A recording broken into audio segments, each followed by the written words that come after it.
G'day and welcome to Rise Up with Rick, and I'm here with the Virtus podcast. We've got a mashup. I'm here at Lachie Wallace's joint. We're just doing a 2024 year in review, and guess what? We have planned in exactly nothing. How are you, brother? Very well, mate. Very good to see you. Thanks for having us. Pleasure as always. It's nice to be in the room with the goat in the flesh. Mate, please. I love coming down here. Mornington Virtus. It is the beautiful, beautiful setting. You just feel so. I feel at home here, and obviously I'm 40 minutes away. I just love this joint, and you've done so well. So congratulations. Thank you, mate. Virtus, appreciate it. Of course, Virtus Performance and Virtus Podcast, which is your first one in a while. This is the first one in a while. Done a mashup. Relaunch for 25, and what better way to start than with you? A recap of 24 yet again, and the best way to do it, Locke, is with zero planning, because then we are we both are we are authentic, and we just want to let it roll off the tongue. So how have you been, mate? How's your last few months been? How's it been in here? I guess for my guys that don't know you, I know that you've been on one or two shows in mashups before, but how's it been the last few months in here running a gym? I saw some awesome interns just leaving as I was rocking up. You're doing good things, brother. How's it all going? Thanks, mate. No, it's going well. It's always, I really enjoy this time of year when footy finishes up. Obviously, that takes a fair bit of energy and resources, and you kind of just clear air a little bit. We've had a big 12 months from a business sense, with big changes in the team and tweaking a few things about how we run the gym. Being 10 years into the caper in this space, it's kind of like you want to keep freshening it up and creating excitement, things like that. So we're dialing in a few changes to kick off 2025 with, so really excited for that. But yeah, the team changes have been the big one. We've been able to kind of do almost a full transition with the team this year to get us to probably the best place we've been in terms of personnel being in the right seats and all that kind of stuff. So yeah, last few months, bit of coaching, kind of this year's been a big coaching year for me, stepping out now a little bit more into the running of the business again, which is really enjoyable, and having that little balance between coaching and then just hanging out with the girls, being dad, and yeah, looking after myself a little bit more for once. Yes, yeah, we'll get to that. I reckon that's important. Absolutely, very important. So you got the hat, the dog. Well, you got there's a dog down there. She's beautiful. Thanks, girl. What are you doing? Billy. She was sitting here before. Billy and Luce. Yeah. Going well. What are the ages at the moment? Luce is turning 5 next week, which will be insane because she's going to school next year, and Billy's just turned 3, so she's going to kinder next year. So they're both chomping at the bit to get to their respective places of education. Every day is life's an education. Look at it. All of it. Every day is a milestone at those ages, and to be honest, at all ages. So enjoy every minute. It's good. Like I said, it's Locke's done this in this space for a decade, and he's been in the game for a long, long time, so well over a decade. And he's played footy concurrently with that at some really good levels, and still playing at YC, which you mentioned. And obviously having always been in the coaching space in football, this time of year is a good time. You have 4 weeks of obviously you're still doing things if you're coaching, but space though, you're training. You don't have to be locked in, and you don't have to be showing up. You can show up for yourself and for your family. And I guess with businesses and families, it does get hard with all those things. And I guess you've dabbled in running and other sports as well, especially your junior athletic career we've spoken about before, but the stuff that you've done for yourself over the next 50, 60 years, and that's, I guess, a big space that I'm in at the moment, and just trying to really make time for yourself. And footy, as long as it's still serving you and you can still give, which you can, is going to be part of that. But I think there's little ways that you can work in your own stuff in the mornings and that, and not having to always be coaching or worrying about the business, which I've found myself in a lot over the last 10, 15 years as well. Yeah. Did you get to the point over the last 4 years, so we're coming out of COVID, we're in late 2024, obviously not to date this, but have you found in the last 3 or 4 years your own physical, mental, emotional well-being kind of dipping and having dips? And sometimes in dips we talk about the ability to rebound pretty quickly, but sometimes when you're giving and you've got a finite amount of energy, which we have, you're giving too much, then the dips start to last longer, and all of a sudden you turn around and go, fuck, I'm really not in great physical or mental shape. Yeah, absolutely. And I think when you're and you feel this, I'd imagine, in different ways, is when you're concentrating on building a business, maintaining relationships, raising a family, being dad, husband, friend, leader, whatever, family member, brother. There's so many places where you can put your resources, and learning how to manage those and prioritize those, I think, is a superpower. If you nail it and do it well, which, you go through periods where we're peaking and everything's going well and you're like, yeah, I'm nailing all this and I'm looking after myself and I'm training and I'm moving and things like that. But when things start getting a little bit tight, there'll be time-wise, financially, expectations, whatever. I think the first thing that tends to go, especially I see for a lot of coaches, I'm sure you've probably been through this as well, is your own health and well-being and your own fitness, because you're in it because you want to see other people succeed and you want to see other people grow and develop and get better and progress and adapt and all of those kind of things. So you tell, the stories we tell ourselves is our reality, and I think you can tell yourself the story that your health isn't as important as everyone else's, or your well-being isn't top of the priority tree. And on the constant journey, the last couple of months has been for me a realization that I need to look after myself better, because otherwise the person that's showing up to help everyone else isn't the best version of me.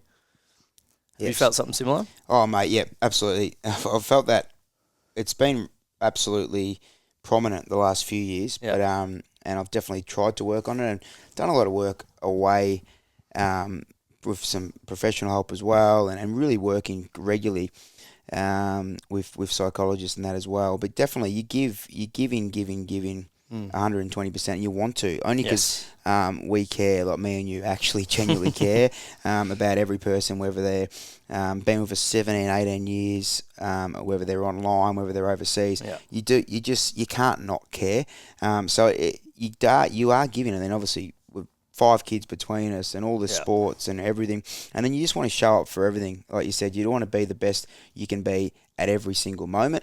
But I think, I know that it's not humanly possible, and there was a big correlation with my physical health, and specifically fitness. Let's just not say health, because physical fitness, when probably the business, like you go balls in, you go all chips in on obviously facilities and apps and money, and so you've just got to make it work. And then apart from that, then you still got to show up for those hundreds or thousands or whatever, and you're having conversations hundreds a week. So it's really important to take a step out, and a lot of the programs I run these days are about helping people do that, but then it's taken me longer to actually do it for myself. A lot better. I'm a lot further down the line as you want to be, but I think me and you, I saw a post you did the other day, which was awesome, really well said, and we got a thing called Runners Vibes on the Runners app. There's just interviews with members, and at 1 hour interview, podcast form, but it's only for, it's a very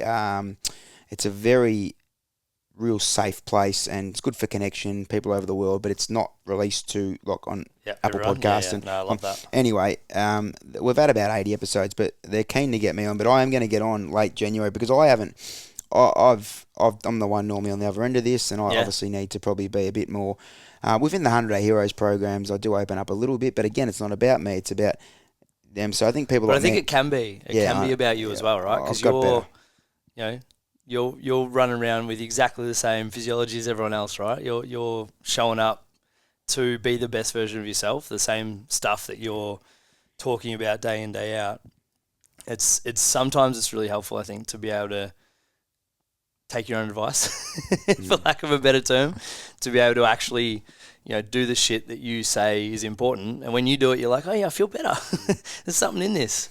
Well, mate, we know that, don't we? And we both know that, like, the trajectory of our day and then the accumulation effect of those 20 minutes, 40 minutes every day. And we talk about health span, lifespan, all that stuff. But that aside, I think for your post on that, I think me and you and a few other people that are genuinely in it and love it and in it for the people, there was a time, I think, the last decade where you just love the coaching and the physiology, psychology, helping people, all that stuff, and obviously the business side of it then becomes a bit of an obsession because it's like a sport. Yes. But Perfect. and I've been guilty of not wanting to show up on socials and not wanting to be, because a lot of my idols, coaching idols, and philosophers and psychologists and physiologists, they're not getting their bloody six pack out running around TikTok and social media like all these other fitness influencers, whatever you want to call them. And I think me and you probably were before that time, and then we came through that time. It's like, well, every man and his dog's doing it now, and I was very, very against doing that, and that's my own issues. Like, I don't need to be worrying about any of those guys, but now it's just about me and you making the best out of what we've got. Like I said, we're walking around. We can keep getting better every day, well into our 80s, 90s, and beyond. Yeah, I think there's a happy medium in terms of being genuine and being who you are on social media. Like I learnt out of it. Like like you said, we've been running this business for a long time, and you go through stages of like, I really got to commit to the socials to make sure that we're delivering our message and all of those kind of things. And then you pull back because you see so much of what it turns into in terms of just egocentric, self-love essentially. But I think I'm, and again, the cycle continues, but I'm in that phase now where I'm like, it's such a powerful tool to be able to express your message, express your values and what's important to you. And you get to choose how you use it. You get to choose who you follow, how you post, what you say, what you focus on. And, I maybe had maybe 6 to 12 months off socials, or at least posting, being active on it. And, I kind of made the decision a couple of months ago. I want to be more active on it, but I want to only talk about shit that I think is important. I'm not going to do anything for any other reason that I want to. And I think that's been really helpful me in expressing values and what I think is important, so that you can have those conversations around, the coach that posts photos of their six-pack 7 days a week, rather than talking about their athletes and talking about things that are actually important to them. Yep. I think that's important. And then being able to manage those expectations and resources that you have on yourself and go, well, if I'm posting things that I enjoy talking about, that conversation gets easier because you actually it fires you up. It's a very good point. And I think we talk social networks is like anything else in life, and we talk about, I've got no doubt you do, like you think about at this stage in your life, like I'm a decade older than you, but we go through, you end up where you want to be in life, and you want your kids to be like this as well. But anyone really, to point them in this direction of really talking about and trying to work in a big intersection of your passions, talents, I guess where your knowledge base or what you're keen to learn more about, passions, talents, knowledge base, and what does come naturally, so authentic to you, those four little intersection there. So if you're passionate about something, you're quite knowledgeable, or you're keen to learn about it or keep getting better at every day. You got ability, and then it does come naturally as far as authentically. Like you feel like this is in line with your soul.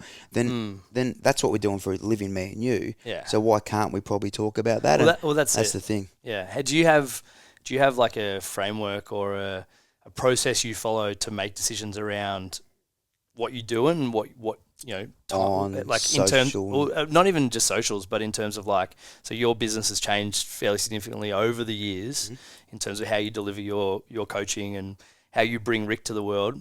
Do you have like a process you follow to make those decisions? Yep. So if you're talking about how many, as far as how much contact hours on that, we knew it had to change because I was pretty cooked, mentally and physically. So if you go back to those Runners HQ days, similar to a fact that you're very capped. We were waitlisted, and it was very hard we had a lot of really good staff, but as far as trainers and coaches, it's just a hard thing. Like went through like 25 and just trying. Anyway, so that's not the point. But I was capped, and we already spent a lot on the app, and we knew that was a good way to get out there. But couldn't get out there, and then COVID hits, and that's what happens. Like COVID, and it's really good. So I guess we've got a live model that I'm happy with. That I show up online twice a week, and to the world, and then anyone can join that, and then they're on the app as well. So that's just enough. The framework was always going to be runners. I'm the coach, but I can't be giving my everything to that because it's just not feasible. Like I was gonna, you can't be showing up 60 hours a week. I was going to kill myself, for that. So the app's great, and there's always added content there, and then people just jump on, and if they do one session a week, if that, they're laughing. If they got then the live community that's on the lives kind of get that HQ vibe, and I kind of knew that I wanted to keep that because the community is pretty special. We just had our Hall of Fame the other day, and there was 44 people that have been with us since 2015 or before. It's phenomenal. Yeah, it is. It's a lot. And a lot of them have been 07, 08, 09. And a lot of those people, that's every week, by the way. Like, haven't missed a week since 07, 08. It's pretty cool. Do you reflect on how unique and special that is? Yeah, it's not often enough, but it's beautiful. The community and the connection and the friendships and the families that have been from that is pretty cool. And the thing is, like, they're from 2015 and before, but then the ones from 16 and beyond, like people from COVID, mate. Yeah. There'd be so many listening. They still feel... Like, I feel like they've been there forever anyway, which is a credit to them and I guess the community we've fostered. But so runners is, to answer the question, yes, I tried it. We've definitely got plans in place. I didn't used to. But runners, 100 Day Heroes is the encapsulation of everything I've ever done, but it's on a daily thing, and it's just so you just can't fail. And it's all about mindset, and it's all about routines and systems, and it's all about detaching from emotion, because you can't possibly be playing in emotion if you're trying to get better. Yep. You just must sit. So that's probably my big thing. And then I've got media and a bit of footy stuff here. Yeah, so if you're going to wind it up in a pie, probably 60% down the middle, 100 Day Heroes. Yep. Probably 25 to runners and the other 15. To answer your question again, I've really tried to limit my contact the last... because I know we've got to do things a bit smarter. And I saw you've got a second phone, and Shell's got me a second phone. I've got Lou, who's a really good assistant, and she handles a lot of that stuff. So I guess I can just start showing up, so I can help more people that way. Because you get pretty burnt and you get pretty sick pretty quickly. Yeah, it chews you up, and you know, on that priorities conversation before, it's like if you're not managing your resources, you know, you get away with it for you know, years, months. But I think the further you go, the more priorities you're trying to split it between, the harder it is. And I think having that system where clear strategies for growth, clear strategies for impact, but you still get to be you, right? Like authentically, you know, I fucking love seeing your posts of the 100 Day Heroes, of you sticking your head in the morning. Like, what a way to start the morning for 100 days. Phenomenal. Yeah, it's been good, mate. And it's also, some of the great success stories have been people that haven't been on at 5 a.m. once because they might be overseas or anything, or some older crew that get up at 6:30 and now they get their mobility back. And I guess maybe it's because I'm over 40 now, but like I'm so obsessed with health span and lifespan. Yeah. And don't get me wrong, I've still got a lot of bad habits, but I've come so far in that. And my obsession with, and all the science, man, you would have studied 15 years ago around physiology, metabolic efficiency, and that still plays in massively to the improved health span and lifespan. Yeah. But then, you know what? It doesn't mean shit if people don't pick up what you're putting down. So then it's about mindset and everything else. So then it becomes a routine and a system that we can't get emotive. We can't default to old ways. We need to just keep trusting this. And then me and you know why we're doing things. We know that we're improving things from the inside, but it's not people won't do it long enough if they keep defaulting. So that's why it's been really good. It's been good for me. I want to get to your daily routine in a minute, but it's been good for me because I love it and it's a huge passion, and I feel like I can give to more people. In a smaller, I can have more impact. As opposed to runners. Sometimes I was having the same conversation, and I started in corporates as well at the start of 23 and 24, and I was just having these conversations, like 90-minute convos, and you walk out of the joint, not convos, sorry, prezos. You go, fuck, like, I thought it was something better work, but how do I know if it's even going to stick? One chat. You need 100 days, you need 200. Everyone can sit on that, 2-3 days of motivation from a talk you had or a podcast you listened to or something you heard. But yes, it's fleeting. And I think, that momentum building that people would feel day in, day out over those 100 days, like, it creates a clarity of like, this is what I want my life to be. So you see that really exciting view of the future of what you could be if you just kept doing it, whether it be health, mobility, well-being, strength, capacity. Is you go, oh shit, if I was to do this every day for the rest of my life, like, we all have 2 or 3 days of being really efficient or really productive at work or without training, where like, and if you sit there and go, well, how can I create this system that allows me to show up and do this for the next 30, 40, 50 years? the potential is endless. It's compound interest. It's just going to keep paying you back, and you end up the fittest, strongest, healthiest, highest capacity version of yourself.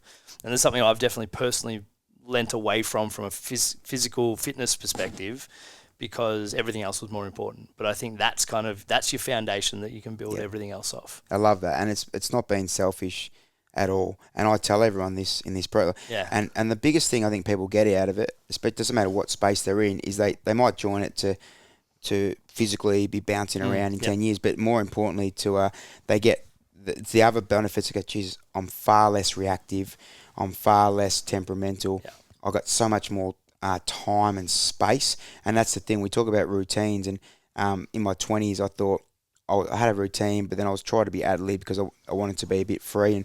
But routines actually give us freedom, and that's the thing. So routine of these people, and it's some of them are getting the results they expected, but a lot of them are getting those weird ones. I just can't believe how much I can tolerate. I can tolerate so much more. Yes. My energy, vitality, but more importantly, this is the big one I reckon. The dips are so few. They still happen. Yeah, it's absolutely. That's life. But you're in them for like 24 hours as opposed to 24 days. And that's the key. And I've loved it, mate. It's been big, and it's obviously you get lots of success stories, but it's just about trying to make sure that everyone stays the course. And there's going to be lots of people doubting themselves, because that's what we do as human beings. So the doubts are normal, and roll with that. But you need to detach from that and just if you keep it about a system and a process. You look at the routine, and then no matter how bad things are, especially when they're bad, you stick to the process, and lean back in, and you'll come out. You'll come out of it. But it's been awesome, mate. So thank you. I'm passionate about it. The next block's starting in March, so I'm passionate about that. We've got about 20 days to go. Thinking about it, pull the trigger. Pull the trigger, absolutely. I can't wait. It's the best thing I've ever done by a mile in business and life. But I want to hear about your daily routine, optimal. Obviously, these are all questions without notice because we're making them up on the go. Which we love. So you've said you've just got back into it. Now, I know YC Stone Cats, the famous boys, you've just finished last night, I think, for the last session. Now we got next week as well. Another week to go. You always go that 1 week later. I don't love the 8 weeks off between your Christmas break. Push it to the end. Yeah. Don't start as early. Push it back. Anyway, conversation for another day. I'm not. Now I'm just the Stone Cats, a famous club. Tell me about your average day at the moment. You can have a footy day or a gym day, whatever. Yeah, I've probably got two types of days for me. It's maybe three, family days, which are, I take Wednesdays off, just hang out with the girls. Love that. Which daddy-daughter day, best day of the week, but I've only got about 4 of those left, 5 of those left before Lucy goes to school, which is heartbreaking. But I kind of have coaching days and non-coaching days. So for me, a coaching day, I'm only doing 2 or 3 shifts here a week at the moment, but I like to, an ideal day would be get here early and train. But take us for your ideal day. Yeah, I've actually joined another gym a couple of months ago because I would get in here and I would sit and I'd chat to people and I'd be coaching and I'd be trying to do my set. I'd be coaching and I'd be talking and connecting and doing all the shit that I love to do. And then I'd look at the floor and go, that needs to be vacuumed. So I'd start vacuuming. And it was post-footy season. I'm sitting there, 8 o'clock at night. No one else is here. At 8:45, I'd done 2 sets because I was cleaning stuff up and doing all those kind of things. So I just went, nah, enough's enough. So perfect day at the moment is probably get up, come in here early, sit at the desk, journal, have a really clear first 45 minutes. Journal, what do I need to do today? I like brain dumping my to-do list or my actions list for the day, get really clear on what the rest of the day looks like, where I'm going to tick it off, what I'm going to do. That's awesome. Go through, so kind of the big rocks for me are making sure my team are in a good spot, good headspace, checking in with them, seeing what they need, how they're going. I love the question, what do you need that you don't have right now? And you can kind of ask anyone that. And most people will, with some reflection, be like, I've kind of got everything I need, which is what you want. But if there is something that's a really, clear, easy fix, then I would like to try and give that to them. From there, there'll be usually some member check-ins or some programming or something along those lines. Spend some time on the just admin stuff, emails, things like that. And then projects for me is all right, what are we working on? What's the big picture stuff? My role now isn't really in the daily micro stuff. It's more macro, all right, what are we working towards? What are we building? where's the RFI in our system or our coaching model or our methods or anything like that? Is there anything we need to change from Verta sense? There'll usually be a walk with Banksy out the back in there somewhere. I'll usually catch up. I'm definitely the older I get, I'm definitely becoming more introverted. I like my own time and my own space, but there's a big part of me that's an extrovert. Like catching up with you, having a chat, catching up with someone, and going to get a coffee or lunch or something like that. I get my energy from that. Essentially the morning is admin tasks, projects in that order, and then I like to have, like, I've got a 90-minute block most days in my diary, and I have all of this blocked out in Google Cal as well. But a 90-minute block, which is like Wallace time, which is for what do I feel like I need that day. So it might be, chuck some music on and go for a walk. It might be sit up here and have some lunch and read a book, or it might be get into the work that's still sitting there. But ideally, it's for like idea gen. It's creating some space for creativity, and working on like how can I make this place better. We've got better every day on the wall as you walk in, and it's one of those things that added no tangible value to the space, but every day I walk, and it was more for me than our members, but I walk in there and I look at that and I go, all right, if I can make this place a little bit better today than it was yesterday, we're winning. In another decade, there's quick maths, 3,650 days where I've been able to hopefully move the needle a little bit. A lot of compounding, brother. A lot of compounding. That's what we're here for. So you clear the head, and I love that because that's something I've done not very well. Because you're not going to create. You need space and clarity. Yeah, it's just one page of journaling and too. A fair bit of it. It's not a sit there for 45 minutes and write. It's one page. So you write in the morning. I try and write first thing in the morning. And in the no, just in the morning. Wallace time. What's Wallace time? Wallace time. Oh, it's pretty much just like, what do I feel I need right now? Is it reading? Is it writing? Is it podcast? Is it putting on Game of Thrones and zoning out for 45 minutes? Never seen it. Good? You recommend? It's pretty good. Yeah, okay. It's pretty good. Well, now, afternoon-wise, so you've got to be a dad, clearly. Yeah, a couple of hours with the girls, ideally, and then... so footy or... Yeah, footy or... Like, I'm a PM trainer. Like, I'm wired at like 9, 10, 11 o'clock at night. Okay. So lately it's been... we've got our 5 to 7... schedule routine locked in with the girls, so dinner, shower, bed, book, all that kind of stuff. Girls go to bed. Usually spend a little bit of time with KP, and then KP will be like, "All right, I'm going to sleep." She's an early to bed, and I'll be like, "Sweet, I'm going to the gym." I'll go train. That's awesome. That's interesting, mate. That's cool. Yeah. There's a lot of night trainers, I know, and it just works. Yeah, it does work. I burn the candle at both ends. Obviously, being in here some mornings at 6. Sometimes I'll be 10:45 and I'm still at the gym. Like, I should probably go home, and then it takes an hour to switch off and wind down, and it's cool and get to sleep. But that routine, because you got to know where you're at as well. What makes you tick as well. Yes. Like, that's why people exploring your own personalities or neurodivergencies or whatever it may be. It's cool because you actually understand yourself far better. Yeah. So your PM stuff. Footy's obviously non-negotiable because you've got to be there. I love the gym. I love the gym stuff at night because it clears the head as well. Yeah. Well, like at the moment, because I'm injured at the moment, so I'm not training with the boys. So I went last night, ran them through the warm up, ran them through their conditioning block, chatted through where some of the injured boys were at, and a few of those kind of things. And then on the way home, jumped in the gym, 45 minutes. Fantastic. Home by 9:15. I'm like, sweet. I feel heaps better now just for doing it. And I think in the past I would have just gone, no, I've had a big day, I've worked really hard, I deserve to go sit on the couch. Whereas now I'm trying to, still enjoy that couch time, don't you worry, but I've been trying to go, if I'm training, I'm, building that mental muscle as well as the physicality around. Like, I want to be an anti-fragile organism, right? I want to be able to show up, be strong for the girls, be strong for the community here, be strong for my team, and be capable of dealing with more. And I think that when you do hard things has been a motto in here for years, and I probably lent out of it a bit for a little bit, but being able to go, I'm a bit tired, but I know this session when I walk out I'll feel significantly better. I'll feel walk out with more clarity, more excitement around what I'm capable of because I've looked after myself. Love that. And that's the thing, well, that, and you're doing it. But it does.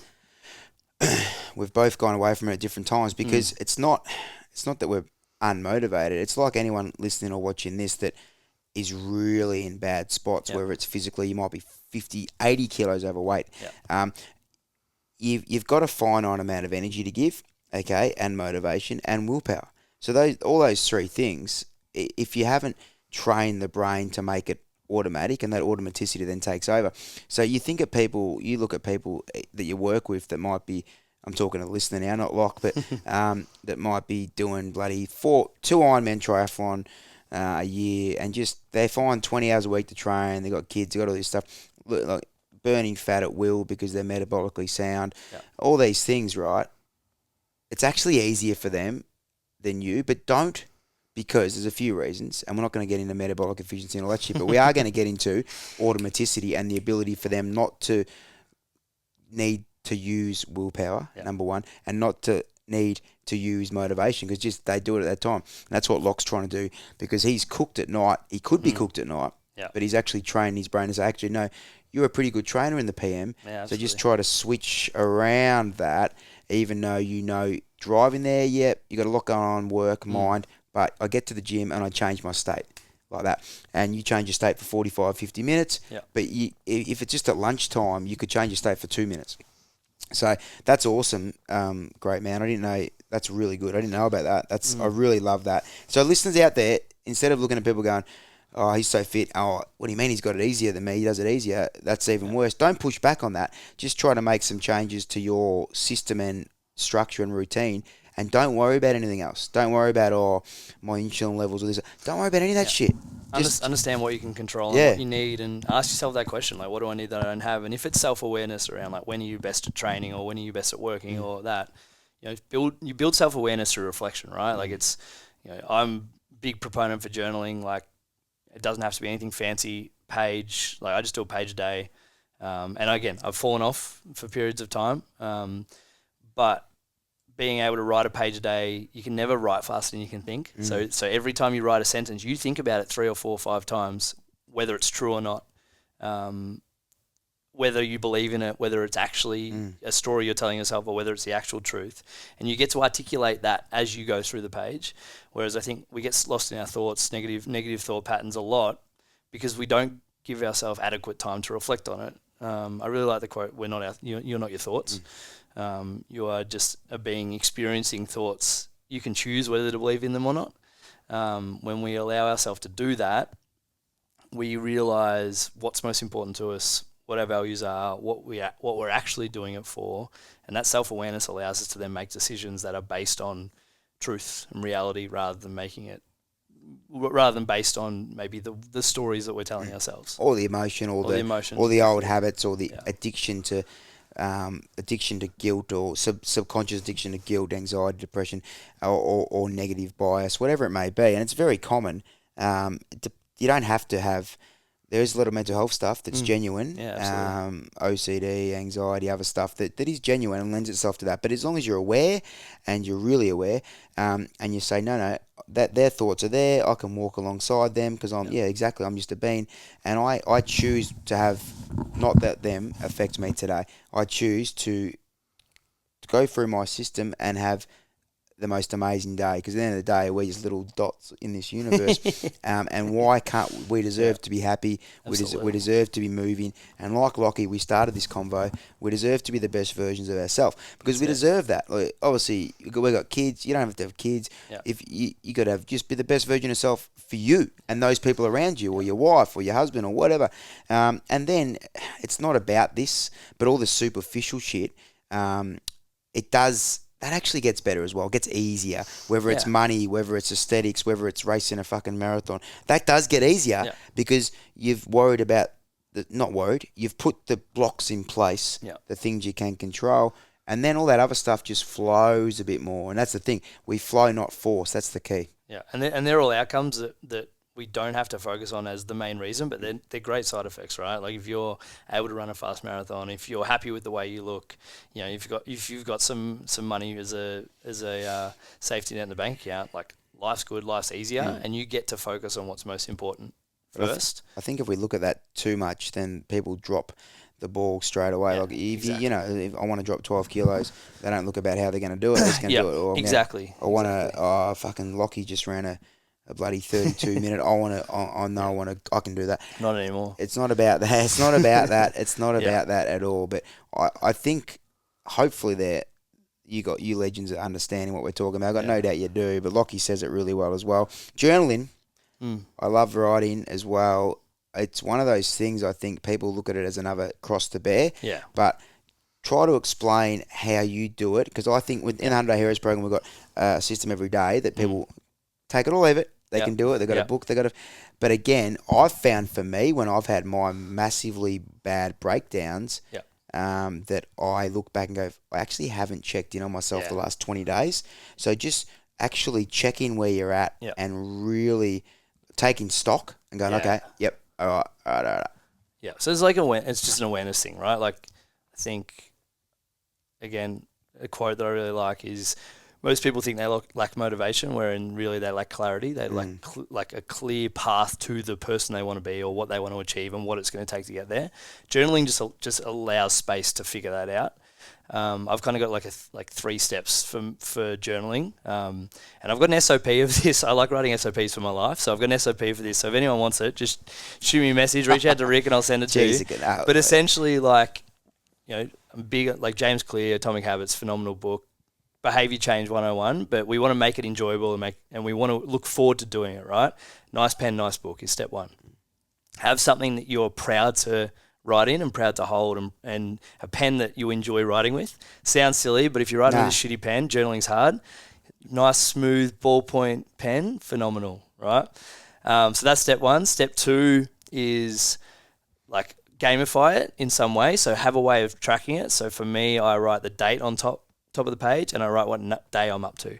So for example, I started journaling 42 days ago. Today was day 40. I've missed days throughout then, but I keep that streak going, because if I miss a day, that's okay. I try not to miss 2 days in a row. Love that.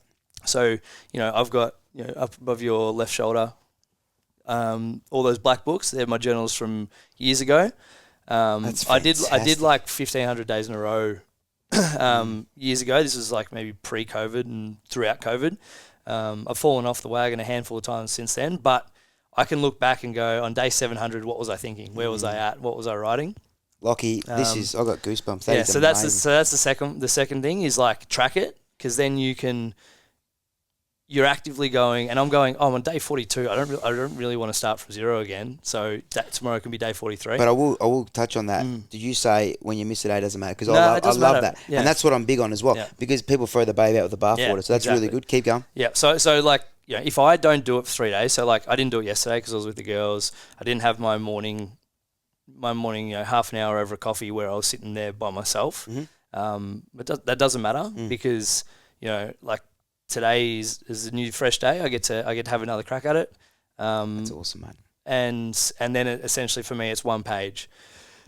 I fill out the right hand side of the page, and I essentially just go if I don't know what to write about, I'll write I don't really know what to talk about today, and then just riff from there. Or it might be an idea, or it might be a quote that I've read or seen. I find when I'm reading more, the writing is easier because I've got more inputs coming in, or when I'm listening to a podcast or something like that, or a conversation I've had with a member, or KP or a friend, and then I leave the left side of the page open. So I don't do every page. I leave the left side of an open page free for a quote, a thought, something that I can refer back to that might add some value or something like that. And sometimes you'll see, if I was to grab my journal from the last 40 days, there's some pages where I get 2/3 down. I got, someone grabbed me, my attention was taken away and I didn't finish the page. I intentionally leave that blank because that imperfection, I think, is part of life. You're not going to nail it every day. You're not going to, sometimes it can, you've got 30 lines of just fucking ramble that means nothing. But I think that you getting that out of your head is super helpful. Mate, yeah, really well said. I can tell you guys, I promise you, I got here 5 minutes before I played with the dog for 5 minutes. Yeah. We've done no planning at all, not one bit. But that's the thing. I got this wristband, 100-day hero wristband, progress over perfection. Love it. And you can see there's a lot of crossover between me and Locke. Yeah, stuff. We really only knew each other through footy and fitness, and that was it. So, but the philosophies are the same, and I love that. A lot of the authors, Locke quotes we love, and he's just everything Lockie says, he says it genuinely too, and that's why I love him, and that's why he's on this show. Really well said, because the journaling, I reckon, for people that go, oh, I can't write, but the way you just explain that, just so brilliant. You don't have to be thinking as deep as me or Locke to be in the space every day. You could be, you might just be hate academia or literature, but it's really important for clarity, and that's what Lockie, the clarity is so important. You started off that sentence by saying you don't lack motivation, you lack clarity, and I was saying 5 minutes ago about you look at people that you think are quote unquote motivated. No, they're not. They've got clarity, they've got a system. That's it. So nothing do that for 4 or 5 years. I recently, yesterday, in fact, just posted again one of the more inconspicuous, beautiful, quiet humans in our group. She's been with us about 12, 13 years, but she was once 174 kilos, and we had to really go for other routes just to get her be able to walk to the letterbox. And we had this dream 10 years. We did it differently, but we did it, and she's eventually got there 2 weeks ago, the Ironman triathlon. Working single mum at the time, past trauma, corporate world, but 174 kilos, and now she did the bus on an Ironman in 13 hours something. Amazing. Which is, for those that aren't aware, 3.8k, 180 swim, that is, 180k ride, and the marathon, 42k, 0.195. So crazy stuff, but that took 12 years. Yep. So I guess what I'm trying to say is 12 years there, trust in a process, shitloads of ups and downs. Yep. What you're saying about journaling, exactly the same. Progress over perfection. Miss a day, write, I don't know what to write, and then whatever, get pulled away by the kids or staff or members. Really good stuff. And it opens up your vernacular. And clarity. Vernacular, yeah. Yeah, it really does. Exactly. He's got one. He's got one of the greats vernacular as well. I could just wax lyrical all day. With like, you reckon it's a pretty important part of your life, clearly? Yeah, it is. And I think it's something I can always come back to.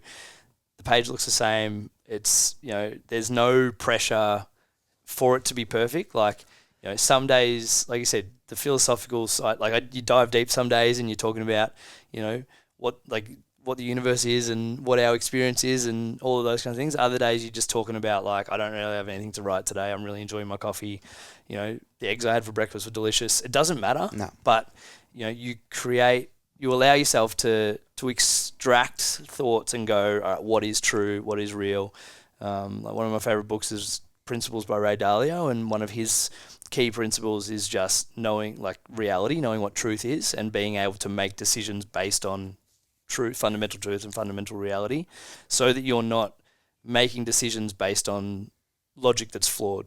Mm-hmm. And from there, you can, a second quote from him is, you can have anything you want, not everything you want. Just make your choice and get on with it. And, that, remember you mentioned before around, being 174 kilos and into an Ironman, most people would look at that and go, that's impossible. But, it's walking to the letterbox and then walking to the street corner, and it's just a progressive realization of the ideals that you're working towards over a period of time, with, leaning on your allies for support. She obviously lent on you and your community, and now she's a massive part of it, and someone that I have no doubt is a role model within her family, her community, and all that was one day where she decided, I want to be better than I am now. And I think that you're all wonderful exactly the way you are, but there is nothing wrong with having that thought process of what am I becoming? How do I build my capacity? How do I build a bigger container of me as a human so that I could be more, deal with more, accept more, appreciate more, Well, that's the do thing. more without needing to, you're not changing who you are, you're just expanding your current capacities. Yeah, absolutely. You said it so well, and that's the thing, the capacity and the ability.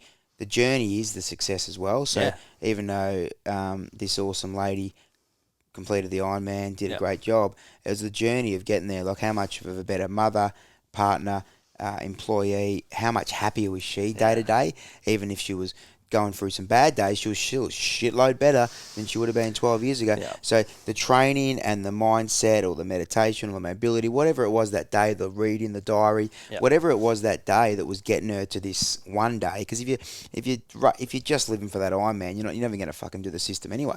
Because the Ironman feels like 15 years away. So if you're then you get it done and you're done. Like, that was anticlimactic. What was that for? Yeah. So it's not about that. The success is in the journey. And me and Locke both speak the same language there. Yeah, great stuff. Lockie won a flag. Awesome, brother. B&F. But it's not about that. It's about the journey. It's the friends you make along the way. It's the journey, the connections. Journey, connections, movement. You got the journey, connections, movement, and everything else in a good spot, you'll live a beautiful, happy life to your 100, and that's the key. Journaling, great work. I reckon I want you to round up those just really succinct those tips again, because I reckon more people would love to do it. So make it attractive. So get a good book, good pen, game changer. Yeah, I've got my initials embossed on the front of my book. I'm proud to have it. I'm proud to write in it. Lockie's got one of those pens that when you turn it upside down, it's me in the nude as well. That's for his days. Which we love. When those ones you turn. It's actually my background on my phone. I've got cloves, and then he turns the pen upside down, and then I get nude. They were good pens, but keep going. Love that. Second is track your progress. Right. So have a clear look at, whether it's a streak, whether you just have, what day you're on, doesn't matter. I put my date there, so that I can grab one of my journals from 2021 and go, fuck, why don't I know this lesson now? But we got to learn the same lessons multiple times. And then the third thing is set your parameters. So for me, it's a page. Ideally, I finish it. If I don't, doesn't matter. And then it's if you miss a day, that's okay. But just do your best to not miss twice. And if you miss twice, just don't miss 3 times. Great advice. If you miss twice, don't miss 3 times. You miss 3 times, just don't miss 4 times. Exactly. It's just that simple. Don't beat yourself up about it, because it's that self-love that we keep coming back to. I'm a big writer as well, but definitely not daily. And I've kept a lot of my stuff on documents, but Lockie has got at least 20 diaries of my life. I love that, mate. I really do. It's cool to really see that and look back on, and it's real intangible. So we're just chatting at the end of 2024. Obviously business and life, and we've got a lot of commonalities. What's 2025 hold for you, mate? 2025, I think, for me, work was hard this year. Lots of coaching, lots of input into the business, and I think I'm feeling like the last 2 or 3 months that pressure's been lifted a little bit, and now I feel like, it's the conversation before, I've got space to be more creative, so we're changing a little bit around the way we coach, or the way we show up for our members, in terms of like more regular goal reviews, more regular goal setting, more regular testing, check-ins, so that we can kind of, for lack of a better term, create a bit more hype around like the way we're coaching. I'm big on, like, training's a means to an end, right? We want to be fit, healthy, strong, capable when we're older. But it's got to be a means within itself. There's got to be that enjoyment, that innate, like, I can't wait to get to the gym today. And I've probably lent away from that over the last few years because of that importance of we're training for long term, right? So we don't have to focus on enjoying as much now. So a bit more of that. We're actually rebranding or changing the name of our group training. So that will probably be launching around the same time that this podcast comes out, I think. So Pre-Christmas? Maybe just after. I'm going to tell our members over the next week or so. Good on you, mate. Well, congratulations. So the death of VGT. So it's been a pleasure. So I'm really excited for that, and to be honest, I'm most excited to see our team grow next year. Like, Jack and Dak, the dynamic duo, they're both fresh to us this year, and they're both phenomenal in their own ways. So that's great, mate. They're going to add a heap of value to our community over the next 12 months and beyond. And Tyler and G, they've been around forever, but they're both, I feel like they're really hitting their strides and getting really clear on what they want, what's important to them, and how they can best deliver who they are to our community. So that's awesome. There's that, and then I'm trying to get rid of my Achilles pain so I can play some good footy. What do we have? Tendinopathy still? Oh yeah, I had a little bit of a tear. Really? This year, so played a few weeks longer than I should have because it was to the pointy end of the year. Jumped into some PRP. Oh, yes. But essentially haven't been able to get rid of the pain. So I'm on some bloody patches at the moment trying to get rid of the pain. What are we doing here? What's the patches? GTN patch. Yeah, explain that. Glycerol trinitrate. So it's actually used for angina medication, heart medication. And that's seeping in. Seeping in. Love that. Have it on for 23 hours. take it off for an hour, put another one on. So essentially, nitric oxide release, increased blood flow, increased healing. Ideally, this is fantastic. Get the tenocytes doing their thing. So yeah, they're traditionally a very low blood flow region of the body. So that makes a lot of sense. I'm old and my tendons hate me. So at the moment. So this is part of the and old isn't right, but part of the he's talking footy terms. I am at good level relatively speaking. You're right. But part of me looking after myself is making sure that I'm doing the things that I tell everyone else to do, and I've been strength training for a long time. So when it comes to hitting a max lift or something like that, and strength's pretty honest. It hangs around. So I've been capable of winning our testing over the last few years, regardless of how much I train. So. But this is different between the ability to do those powerlifting. Exactly. And that's you've got that neural muscle memory, all that shit. But won the 2K last year and then was proceeded to be injured most of the year. So this year is all about getting my tendons working again. That's impressive, by the way. But that stuff there is going to, that PM gym stuff's going to be good for you. Yeah. So, that's the best thing you can do is clear exactly. And now I'm not reliant on how my day's been at Virtus to do it. So, yeah. There's another hopefully next year another flag and... Another flag. Keep the business rolling. Lucy starts school. Lucy starts school. You'll cry profusely. You'll cry. Genuinely, there will be tears, and most of them will be mine. Yeah, that's okay. It's a beautiful moment. Yes. You'll cry every day, but that's beautiful. Any good happy tears, they're beautiful. Yeah, good tears. It's a beautiful thing. This school, and so like I said, every moment's a good thing. Yeah. So that's 2025. So I don't know. I'm so excited. Life's the best. Life is the best. So it's a beautiful day to be alive.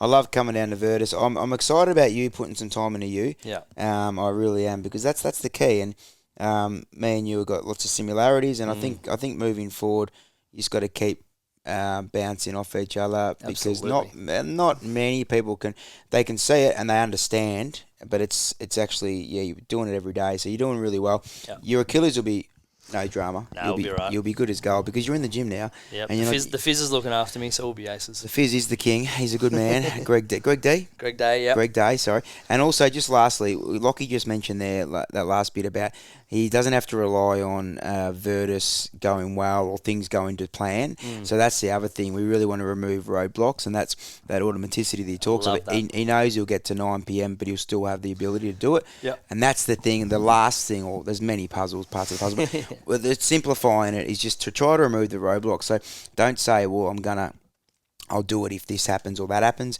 Yeah. You just make sure you got your clothes out at lunchtime, you're ready to go, or 4 a.m. If I get to 9 p.m. and I'm a bit cooked, I'd take the hint and go to sleep, and the next day get to the gym. So I think it's... And that goes for that over the week, you tick the boxes you want to tick and bank the wins, and then, show up when you need to and rest when you need to. It's been full of nuggets, Lachie. I thank you. I thank you for your time, hospitality, and gear. Pleasure. How good. I've just rolled down the morning. I've just said, hey, we'll catch up on the 13th or whatever the day is, 12th. And he's literally rocked up. He's made me a coffee. Beacon of goodness in my calendar for the last few weeks. I was 30 minutes late. Apologies, but that's not surprising. Time's all made up. So time is arbitrary. He's a star. Now, any last words, great man?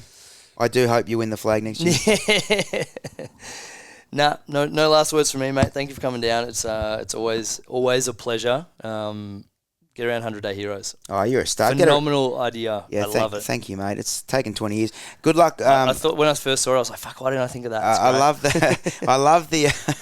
I love the program launch, the new program launch. Yep. Now, anyone in the Peninsula area, it doesn't matter anywhere. It doesn't matter where you are. Drive 30 minutes to get to this joint. Virtus High Performance. They're open all morning and night. They're beautiful people, and you know what? They're genuine, and they're in it for the right reasons. And that's number one. The knowledge is absolutely 11 out of 10, but they're in it for the right reasons, which I love as well. Lachie Wallace, I thank you, brother. Pleasure as always. Now we'll do an annual wrap up, but we'll do a quarterly one. We'll just talk some shit. Yeah, I'm all for it. Get some different guests, and we'll do a bit of a mini book club. We're doing a 100-day Heroes book club. Yeah. What do you all read the same book? Or you talk about what you're reading? We're doing it when we finish this block, because every week we drop a new book or audio in there. Yeah. Just take it or leave it again. Much like love. There's an online system that you got to do, like it's with me coaching, but there's a little side thing. So obviously Atomic Habits is one of them, but many the Mountain is you, Bruce Lee, be water. Yeah. Oh mate, shitloads. But yeah, you'd be all over that. You're the first. I have to get you involved. the girls have kind of ruined my reading habit a little bit. Again, my fault because I don't carve out the time, but I am actively trying to get back into reading, and whether it's an audiobook or whether it's the Kindle late at night, well, after the 9 o'clock gym session when KP's asleep. You've just done 6 sets of single leg press, and you just roll into your Kindle. You just it'd actually be nice sitting at the gym like on the leg press 2-minute with the book in you, but better than TikTok, like half of them. Now, just lastly, you girls, are you in the bluey age? Yeah. How good is it? Absolutely. Have you the bluey? Now, listen, there's a very finite age. Look, everyone loves bluey, but like Vada's already grown. She's 7, nearly 8, and they've grown out of it, right? Yeah, so they're not watching bluey anymore. No. Girls, they were all over. Girls are all about gymnastics, netball, make all the whatever. But it's that age from 2.5 to 6 is just beautiful. Bluey's the best. Bluey and Number Blocks get smashed at our house. I don't know Number Blocks is essentially just like a YouTube series. I think it's YouTube, ABC Kids, whatever, but just counting. It's all about counting. And there's Alpha Blocks, which is all about reading and learning their letters and stuff. So already getting those. So Lucy, obviously a bit older, loves Number Blocks and Alpha Blocks. Yeah. Billy loves Bluey. So have you cried? How many times have you cried in Bluey? I reckon I've cried a few times. Every second episode. Yeah. They do a great job. I try and zone out sometimes so I don't